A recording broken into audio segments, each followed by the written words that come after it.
Now, to your point, Piers, about what should they do about Hamas, I reject the premise of Israel's genocide. I'm not going to sit here and say, yes, Hamas is a terrorist organization and they need to be eradicated. Of course, that's not true. And I think that we can both agree What do you mean that's not it's true? an impossible task. It's not true that something needs to be done about Hamas. I don't agree with that framework and the parameters of that debate. Why? Because Israel's been committing ethnic cleansing and genocidal policies against the Palestinians for 70 But Hamas plus literally years. has and a as charter. I reiterated but before, Abby, hang on.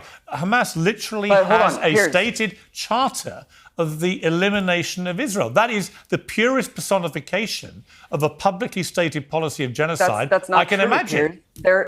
That's not true. Their revised charter says that they actually recognize the existence of the Israeli state among 1967 borders. There's no symmetry between the two sides. It's complete asymmetrical mass slaughter of women and kids. You know that. Well, and actually, you could also Hamas make the did same commit a argument mass for what slaughter preempted. of women and kids. They did.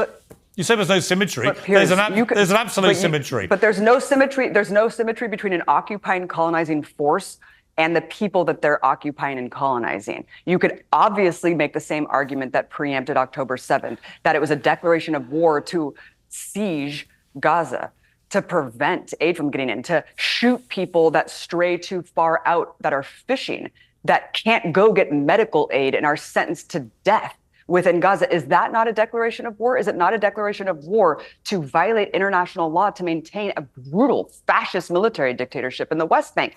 These all preempted October 7th. So it just keeps going back and back to what is the root of actual violence, Piers. Okay.